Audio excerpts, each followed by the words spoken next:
Hello, welcome to all of you. आज हम start करने जा रहे हैं क्लास 11th अकाउंटेंसी का नया चैप्टर कैश बुक। बच्चों, ये कैश बुक क्या होती है? देखिए, हमारा ये जो बिज़नेस है, ये हमारा बिज़नेस है। इसका साइज़ बहुत स्मॉल है, ठीक है बच्चों। तो इसमें बड़ी मुश्किल से हमारी पर डे की 5 to 10 बिजनेस ट्रांजैक्शन होती हैं। जब हमारे बिजनेस का जो साइज़ है बच्चों वो स्मॉल है, तो हम क्या करते हैं, उसे सबसे पहले रिकॉर्ड करते हैं किसमें? जर्नल में। क्योंकि हमारी जो एंट्रीज हैं बहुत कम है, तो हम जिस बुक में उसे रिकॉर्ड करते हैं वो है जर्नल। जर्नल में रिकॉर्ड करने के बाद हम क्या करते हैं, उन एंट्रीज को अलग अलग अकाउंट्स में पोस्ट कर देते हैं। उसे बोलते हैं लेजर। इन जर्नल के बेस पर लेजर में पोस्टिंग की जाती है।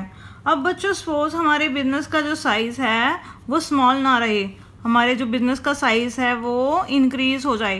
अब हमारा बिजनेस बड़ा हो गया बच्चों, ठीक है। तो अब यहाँ पर हमारी जो डेली की जो बिजनेस ट्रांजेक्शन्स होंगी वो भी क्या होंगी? इंक्रीज़ हो जाएंगी। सपोज हमारी जो बिजनेस ट्रांजेक्शन्स होगी पर डे की 100 बिजनेस ट्रांजेक्शन्स हैं हमारे पास, ठीक है बच्चों। पहले 5 से 10 बिजनेस ट्रांजेक्शन्स ही एक दिन में, अब हो गई बच्चों 100 बिजनेस ट्रांजेक्शन्स।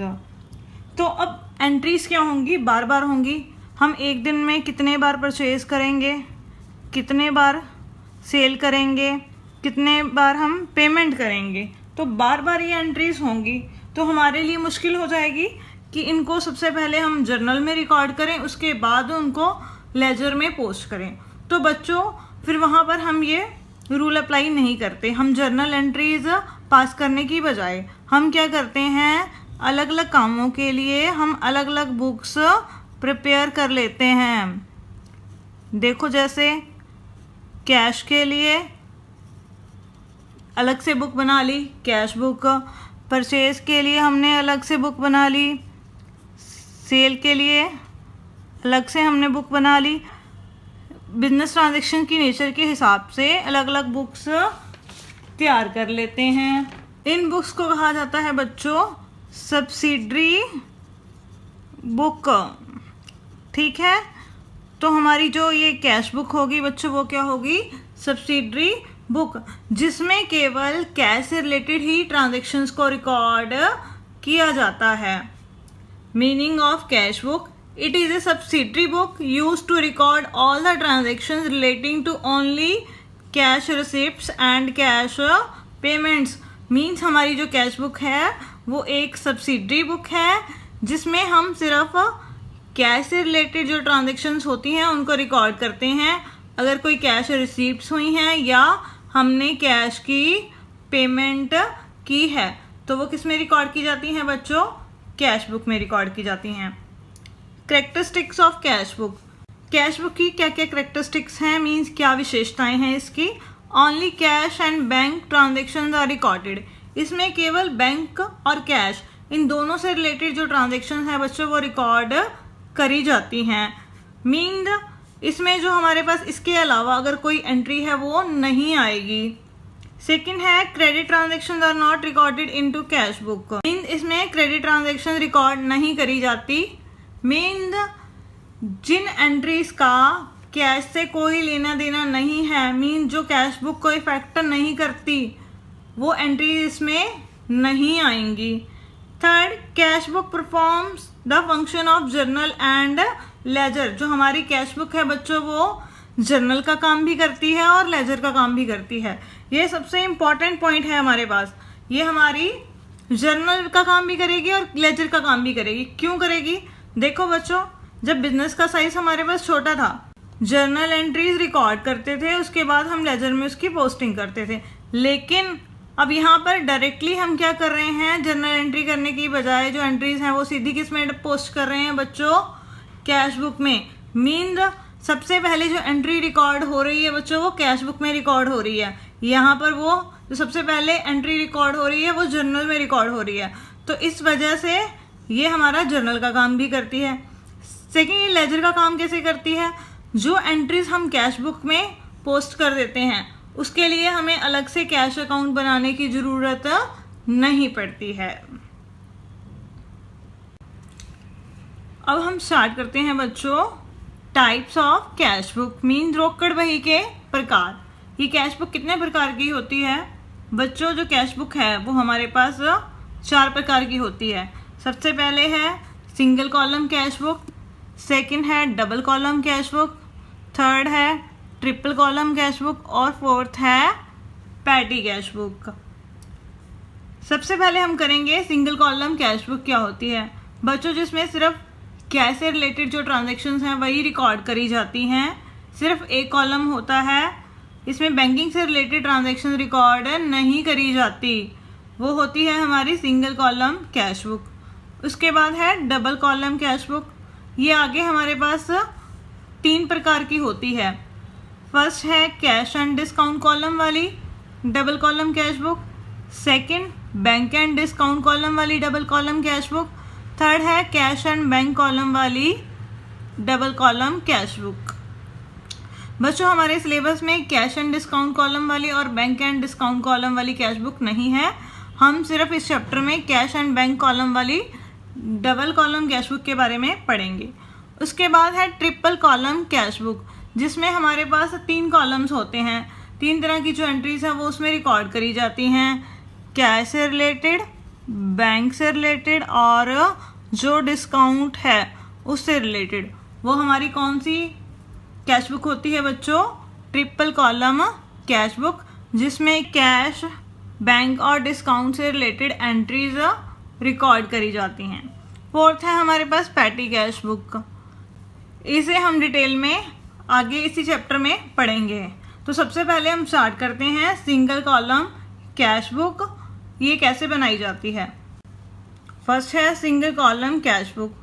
देखो बच्चों ये आपको फॉर्मेट दिखाई दे रहा है, ये सिंगल कॉलम कैश बुक का फॉर्मेट है। ये इसकी डेबिट साइड है और ये इसकी क्रेडिट साइड है। जो सबसे पहले हम लिखते हैं कॉलम बनाते हैं फर्स्ट, वो है डेट का कॉलम, सेकंड रिसिप्ट का कॉलम, उसके बाद वाउचर नंबर, उसके बाद लेजर फोलियो और उसके बाद अमाउंट। ये इसकी डेबिट साइड हो गई। इसमें क्या है रिसिप्ट्स, मीन अगर हमारे पास कैश आया है बिजनेस में तो वो कौन सी साइड रिकॉर्ड किया जाएगा बच्चों? डेबिट साइड में कैश आ गया। ठीक है बच्चों, यहाँ से इसकी क्रेडिट साइड शुरू हो जाती है। सेम इसमें भी क्या होगा, 5 कॉलम होंगे डेबिट साइड की तरह, date, payments, voucher number, ledger folio और अमाउंट का कॉलम। ठीक है बच्चों, लेकिन इसमें कौन सी एंट्रीज रिकॉर्ड की जाएंगी? कैश की पेमेंट वाली एंट्रीज। मीन अगर हमारे पास से बिजनेस में से कैश चला गया मीन्स कैश कम हो गया, तो वो कौन सी साइड रिकॉर्ड किया जाएगा बच्चों? क्रेडिट साइड में। अगर कैश आया है तो वो कौन सी साइड में रिकॉर्ड किया जाएगा? डेबिट साइड में। सबसे खास बात सिंगल कॉलम कैश बुक की वो क्या है? It always shows A debit balance. इसका जो बैलेंस होता है हमारे पास कैश बुक का, वो ऑलवेज क्या होगा बच्चों? डेबिट बैलेंस होगा। मीन हमारे पास कैश आएगा उसे हम डेबिट साइड रिकॉर्ड करेंगे और जो कैश जाएगा उसे हम क्रेडिट साइड रिकॉर्ड करेंगे। फिर डेबिट साइड में से क्रेडिट साइड माइनस करने के बाद हमारे पास जो बैलेंस बचेगा बच्चों, वो ऑलवेज कौन सा बैलेंस होगा? Debit balance. वो क्यों होगा डेबिट बैलेंस? क्योंकि हमारे पास जितना कैश आएगा हम सिर्फ उतना ही खर्च कर सकते हैं, उससे ज़्यादा खर्च नहीं कर सकते। और इसकी जो डेबिट साइड है उसमें जो एंट्रीज रिकॉर्ड करी जाएंगी वो टू शब्द का प्रयोग करके रिकॉर्ड की जाएंगी, और जो क्रेडिट साइड में रिकॉर्ड की जाएंगी वो बाय शब्द का प्रयोग करके रिकॉर्ड करी जाएंगी। सपोज अगर हम जर्नल एंट्री की बात करें, अगर हमने किसी से कैश रिसीव किया है, सपोज रिसीव्ड कैश ₹5000 फ्रॉम शाम, हमने शाम से 5000 रुपये प्राप्त किए, तो हम इसकी जर्नल एंट्री बच्चों क्या करेंगे? कैश अकाउंट डेबिट टू शाम, कितना? 5000। देखो बच्चों, अब यहाँ पर जो है कैश अकाउंट वो हमारे पास क्या हो रहा है, यहाँ पर डेबिट हो रहा है। तो किससे आया, वो शाम से आया। तो अब यहाँ पर उसे हम कैसे रिकॉर्ड करेंगे, कैश बुक में क्या लिख के, टू शाम। ठीक है बच्चों, कितनी अमाउंट, ये अमाउंट वाले कॉलम में डाल दी 5000 रुपीज़। ठीक है बच्चों, अगर इसी प्रकार से हमने कोई पेमेंट की है, अगर हमने कोई पेमेंट की है, सपोज हमने गुड्स खरीदी, गुड्स परचेज्ड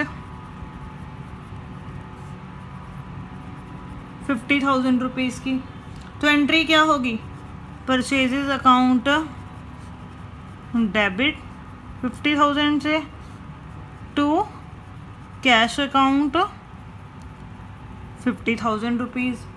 तो अब यहाँ पर जो कैश है चला गया हमारे पास से, पेमेंट कर दी हमने, कैश क्रेडिट हो रहा है, तो वो कैश बुक की कौन सी साइड रिकॉर्ड होगा, क्रेडिट साइड में।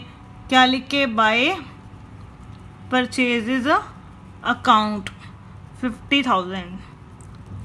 ये बच्चों बिल्कुल सिंपल सी बुक है, ज़्यादा इसमें कुछ भी नहीं है। अगर आपको जर्नल एंट्रीज रिकॉर्ड करनी आती हैं तो आप कैश बुक बड़ी आसानी से बना लोगे, क्योंकि जो कैश बुक है वो जर्नल एंट्रीज के ऊपर ही बेस्ड है। तो मैंने आपको बताया कि सिंगल कॉलम कैश बुक में एंट्रीज कैसे रिकॉर्ड की जाती हैं। अगर हमारे पास कोई क्रेडिट ट्रांजैक्शन है जो कैश अकाउंट को इफेक्ट नहीं करती, तो वो सिंगल कॉलम कैश बुक में हमने रिकॉर्ड नहीं करनी। और सेकंड बात हमने क्या ध्यान रखनी है कि इसका जो बैलेंस होता है बच्चों, वो ऑलवेज कौन सा बैलेंस होता है हमारे पास, डेबिट बैलेंस। अब हम बैलेंस कैसे निकालेंगे, जब हमारे पास सारी एंट्रीज हो जाएंगी डेबिट साइड की भी और क्रेडिट साइड की भी, उसके बाद हम यहाँ पर टोटल रिसिप्ट्स निकाल लेंगे, टोटल रिसिप्ट्स। ठीक है बच्चों, और इधर हम निकाल लेंगे टोटल पेमेंट, जितनी हमने पेमेंट की है। टोटल रिसिप्ट्स में से हम क्या करेंगे, टोटल पेमेंट्स माइनस कर देंगे।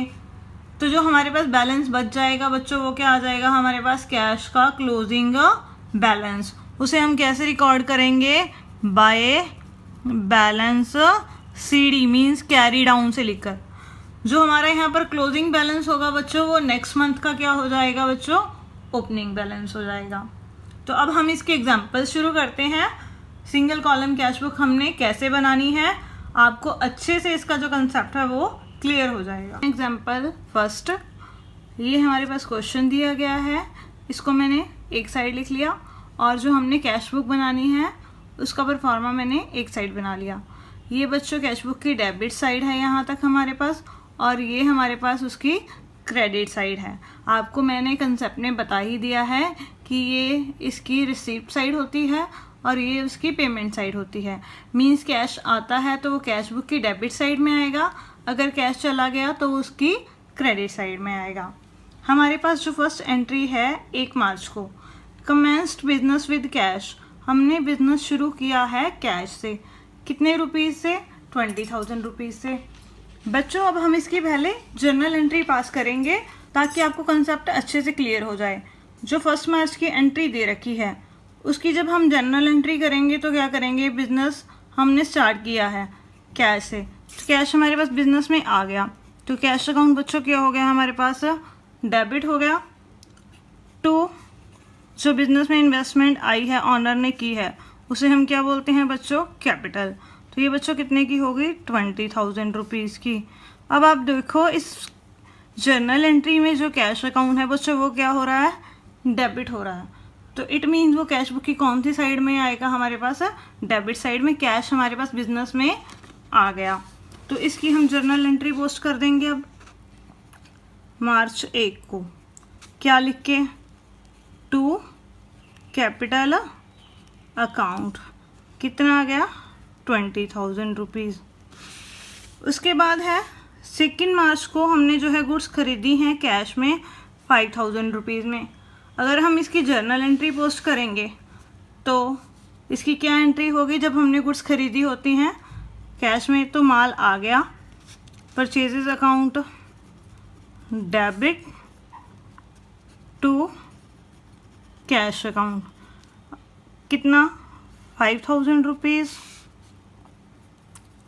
तो ये हमने डाल दिया। अब यहाँ पर जो है हमारे पास कैश चला गया, कैश क्रेडिट हो रहा है, तो कैश बुक की कौन सी साइड में आएगा बच्चों? क्रेडिट साइड में। मार्च 2 की जो एंट्री है बाय परचेजेज अकाउंट, कितना? 5000। हमें जर्नल एंट्रीज करने के लिए नहीं कहा गया है क्वेश्चन में, ये मैं आपको सिर्फ कंसेप्ट को क्लियर करवाने के लिए करवा रही हूँ। उसके बाद है नेक्स्ट 5 मार्च। 5 मार्च को हमने जो गुड्स हैं वो कैश में बेची हैं, कितने की बच्चों? 4000 रुपीज़ की। तो जब हम सेल करते हैं गुड्स, उसकी क्या जर्नल एंट्री होती है? कैश आ गया हमारे पास, कैश अकाउंट बच्चों क्या हो जाएगा? डेबिट टू सेल्स अकाउंट, कितने का?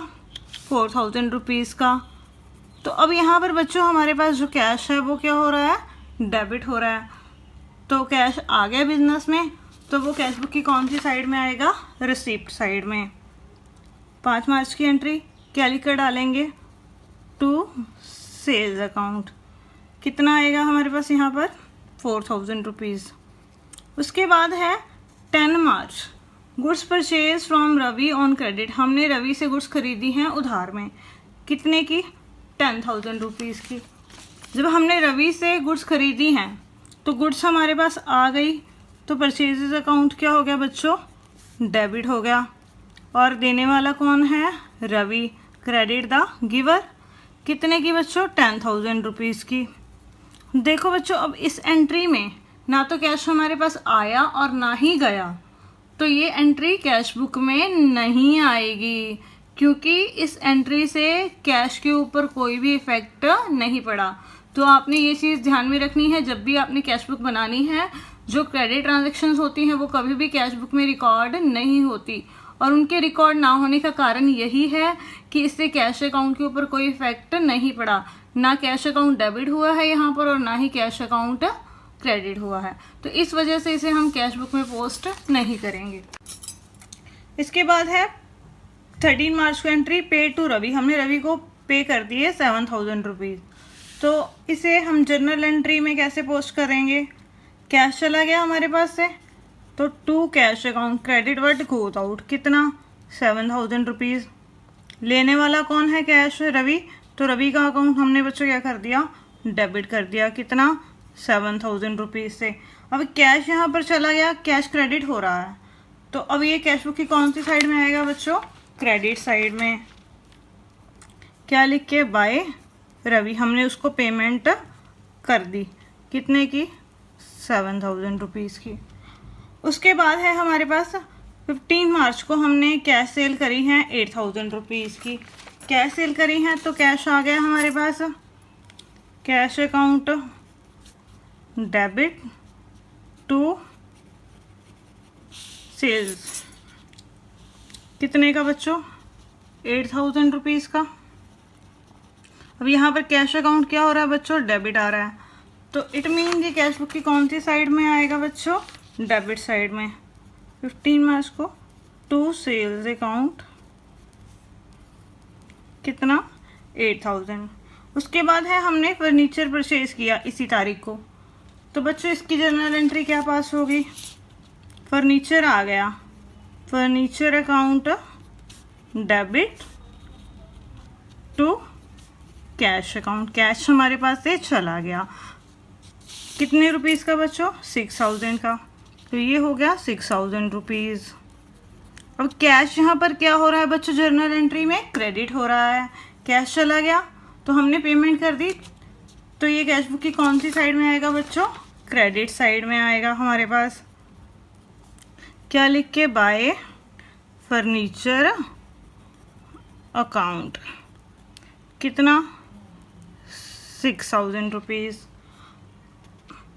और उसके बाद है पेड वेजेस। हमने वेजेस पे करी हैं 380 रुपीज़ की। तो बच्चों जब हम वेजेस पे करते हैं वो हमारा क्या होता है? एक्सपेंस होता है, तो इसे हम जर्नल एंट्री में क्या करेंगे? डेबिट कर देंगे खर्चे को। Wages account debit to cash account, cash हमारे पास से चला गया, credit word goes out and debit all expenses and losses, कितने का? 380 का। अब कैश चला गया तो ये कैश बुक की कौन सी साइड में आएगा बच्चों? क्रेडिट साइड में। लिखेंगे हम इसे 20 मार्च को एंट्री बाय वेजेस अकाउंट। कितना बच्चों? 380 रुपीज़। उसके बाद 24 मार्च को हमने रेंट पे कर दिया, तो रेंट भी बच्चों हमारा क्या है? एक्सपेंस है। तो जर्नल एंट्री इसकी क्या होगी? Rent account debit to cash account, debit all the expenses and losses and credit what goes out. कितने रुपीज़? 400। तो अब ये 400 जो है कैश चला गया, हमारे पास से कैश कम हो गया। कम हो गया तो ये कौन सी साइड में आएगा बच्चों? हमारी क्रेडिट साइड में। क्या लिख के? Bye rent account. कितना? 400। कितनी तारीख को है? 24 मार्च को। उसके बाद है बच्चों 26 मार्च को हमारे पास ट्रांजैक्शन, हमने कमीशन रिसीव किया है 600 रुपीज़। कमीशन रिसीव किया है तो कैश आ गया। कैश आ गया तो जर्नल एंट्री में फिर क्या होगा? डेबिट होगा, cash account debit to commission account. कितना? 600 रुपीज़। तो अब यहाँ पर बच्चों कैश हमारे पास डेबिट हो रहा है, कैश आया है, तो ये हम कैश बुक की कौन सी साइड डालेंगे? रिसीप्ट साइड में। To commission account. कितना? 600। उसके बाद उसी सेम डेट को हमने पर्सनल यूज़ के लिए विड्रॉ करे हैं 1000 रुपीज़। इसके बाद हमने 28 मार्च को विड्रॉ करे हैं पर्सनल यूज़ के लिए 1000 रुपीज़। तो बच्चों विड्रॉ करें तो वो हमारी क्या होगी पर्सनल यूज़ के लिए? ड्राइंग्स। तो जर्नल एंट्री क्या होगी? Drawings account debit to cash account. कितना? 1000 रुपीज़। अब यहाँ पर हमारे पास कैश क्या है? चला गया, पेमेंट कर दी हमने। तो पेमेंट कर दी तो ये कौन सी साइड में आएगा हमारे पास? क्रेडिट साइड में। By drawings account. कितना? 1000 रुपीज़। उसके बाद है 31 मार्च को हमने सैलरी पे करी है 900 रुपीज़। तो सैलरी बच्चों हमारा क्या है? एक्सपेंस है, तो इसे हम जर्नल एंट्री में क्या करेंगे? डेबिट कर देंगे। Salary account debit to cash account. Cash हमारे पास से चला गया यहाँ पर। कितना? 900 rupees. Salary account debit to cash account 900 rupees. तो अब ये पेमेंट कर दी तो ये कौन सी साइड में आएगा हमारे पास? पेमेंट साइड में। By salary account. कितना? 900 रुपीज़। अब बच्चों हमने सारी ट्रांजेक्शन्स पोस्ट कर दी, तो आपको क्वेश्चन करने के बाद ये बात तो समझ में आ गई होगी, अगर कैश आता है तो वो डेबिट साइड में, अगर कैश चला गया तो वो क्रेडिट साइड में। और जिस ट्रांजैक्शन में कैश के ऊपर कोई इफेक्ट नहीं पड़ता वो ट्रांजैक्शन कैश बुक में रिकॉर्ड नहीं की जाती। तो इसके बाद अब हम क्या करेंगे? इसकी जो रिसीप्ट साइड है उसका हम करेंगे टोटल। टोटल लगा देंगे रिसीप्ट साइड का, टोटल रिसीप्ट्स यहाँ पर। उसके बाद ये आ गई हमारे पास 32,600। अब हम पेमेंट साइड का क्या करेंगे? टोटल लगाएंगे। यहाँ पर आ गई हमारे पास टोटल पेमेंट्स। कितनी आ गई यहाँ पर? 20,680। इस सारे का टोटल लगाने के बाद अब हमारे पास जो कैश आया है बच्चों वो 32,600 आया है, और जो हमने पेमेंट की है वो कितनी आई है? 20,680 रुपये की। तो हमारे पास बैलेंस कैश का कितना बचेगा वो हम कैसे निकालेंगे? टोटल रिसीप्ट साइड में से हम पेमेंट साइड माइनस कर देंगे। 32,600 में से जब हम 20,680 माइनस करेंगे, बैलेंस कितना बचेगा? 11,920। तो ये कैसे निकाला? रिसीप्ट साइड में से हमने पेमेंट साइड माइनस कर दी।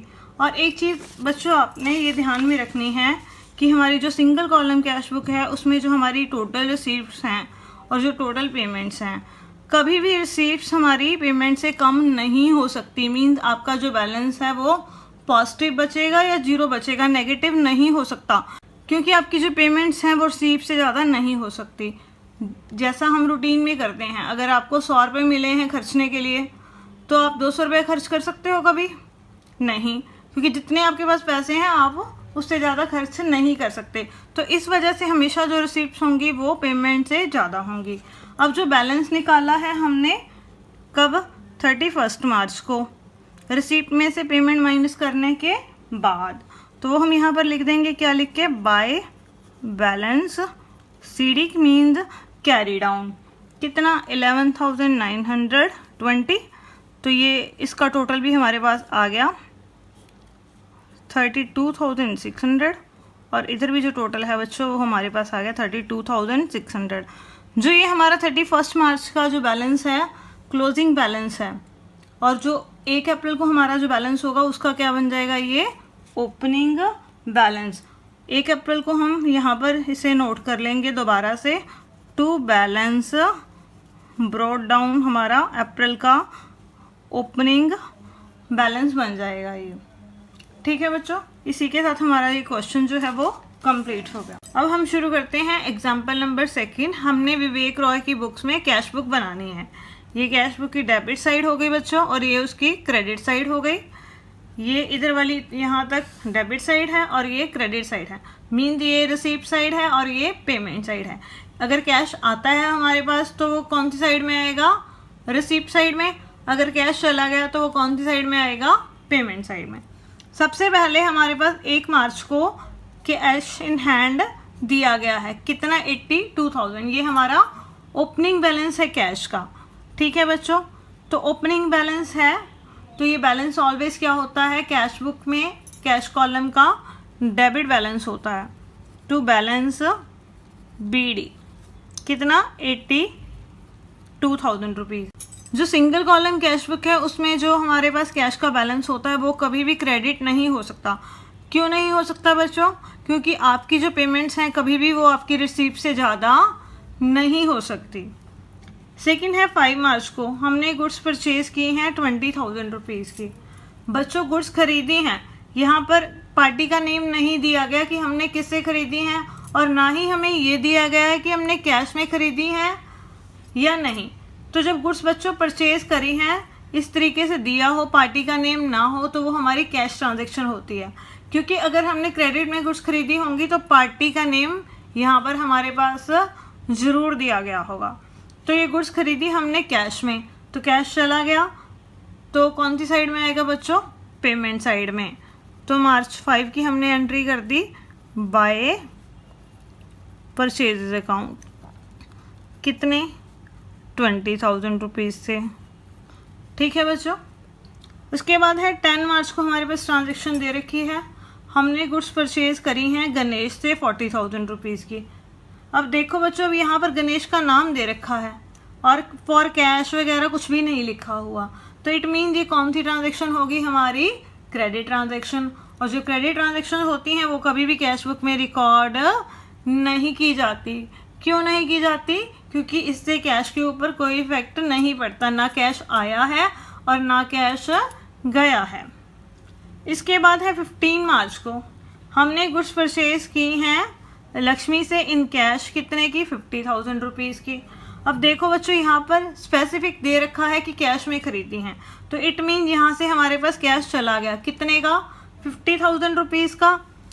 तो हम इसकी कौन सी साइड डालेंगे, कैश बुक की क्रेडिट साइड में। क्या लिख के, बाय परचेजेस अकाउंट, कितना आ गया बच्चों यहाँ पर हमारे पास, 50,000। ठीक है बच्चों, उसके बाद 18 मार्च को हमने गुड्स सोल्ड करी हैं 25,000 की। अब वही सेम आ गया, यहाँ पर कुछ मेंशन नहीं है कि हमने किसको बेची हैं और ना ये मेंशन है कि कैश में बेची हैं। तो हम क्या मानकर चलेंगे, ये हमने कैश में सेल की हैं, क्योंकि अगर क्रेडिट में सेल की होती तो पार्टी का नेम हमें दिया गया होता। अब यहाँ पर पार्टी का नेम नहीं है और ये भी नहीं लिखा कि हमने क्रेडिट में बेची हैं, तो इसे हम कौन सी ट्रांजेक्शन मानकर चलेंगे, कैश ट्रांजेक्शन। तो अब कैश आ गया हमारे पास, जब गुड्स बेची हैं तो ये कौन सी साइड में आएगा हमारे पास, डेबिट साइड में। क्या लिख के, टू सेल्स अकाउंट, क्योंकि अगर हम इसकी जर्नल एंट्री करेंगे तो जर्नल एंट्री क्या होगी, cash account debit to sale. तो कैश अकाउंट डेबिट हो रहा है तो कैश बुक मैंने क्या कर दी, डेबिट। किस वजह से हो रहा है, सेल की वजह से, तो टू सेल्स अकाउंट, कितनी, 25,000 रुपीज़। उसके बाद है 20 मार्च को हमने गुड्स बेची हैं सरस्वती को 36,000 रुपीज़ की। अब यहाँ पर पार्टी का नेम दे रखा है, वो कौन है हमारे पास, सरस्वती। तो इट मीन्स हमने उसको गुड्स जो हैं क्रेडिट में सेल करी हैं। जब हम क्रेडिट में सेल कर रहे हैं तो ना कैश आया ना कैश गया, तो इस वजह से ये एंट्री कैश बुक में रिकॉर्ड नहीं की जाएगी। उसके बाद 25 मार्च को goods sold to Dev in cash, हमने गुड्स बेची हैं देव को कैश में। अब यहाँ पर तो स्पेसिफिक मेंशन कर रखा है कि कैश में बेची हैं, तो कैश आ गया। कैश आ गया तो कौन सी साइड आएगा हमारे पास, रिसीप्ट साइड में। 25 मार्च को टू सेल्स अकाउंट कितना बच्चों, 15,000।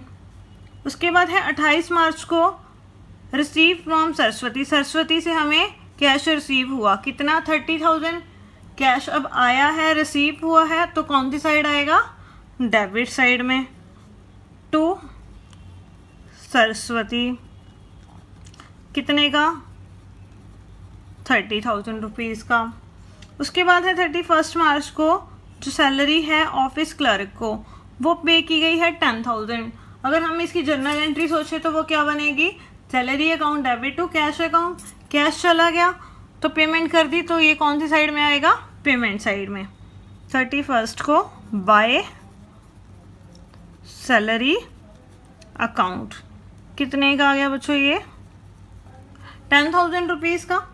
उसके बाद 31 मार्च को हमने ऑफिस का रेंट भी पे कर दिया 5,000 रुपीज़, तो ये भी बच्चों हमारा एक्सपेंसेस है। और कैश चला गया, कैश चला गया तो कौन सी साइड में आएगा, पेमेंट साइड में।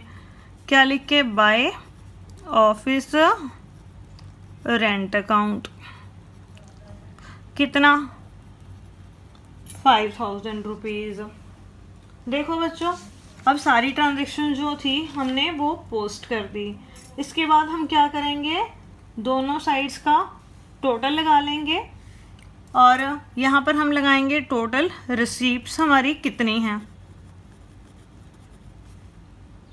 ये आ गई 1,52,000 रुपीज़। टोटल रिसीप्ट्स में से अब जो ये पेमेंट्स हैं जो हमने कैश में की हैं वो क्या करेंगे, माइनस कर देंगे। तो वो हमारा क्या आ जाएगा, क्लोजिंग बैलेंस कैश का। तो उसे हम क्या लिखेंगे, by balance CD. Payment side का टोटल लगाएंगे बच्चों, ये कितना आ जाएगा, ये आ जाएगा हमारे पास 85,000। तो 1,52,000 में से हम क्या करेंगे, 85,000 माइनस कर देंगे, तो जो बचेगा कितना बच जाएगा, 67,000। ये हमारा क्या आ गया, कैश का क्लोजिंग बैलेंस 31 मार्च को। तो अब हम क्या करेंगे, इसका भी टोटल लगा देंगे। ये कितना आ गया बच्चों, 1,52,000। और जो ये क्लोजिंग बैलेंस होगा 31 मार्च को, वो हमारा मंथ हमारा ओपनिंग बैलेंस बन जाएगा 1 अप्रैल को। टू बैलेंस ब्रॉड डाउन कितना, 67,000। इसी के साथ हमारा ये क्वेश्चन कंप्लीट हो गया।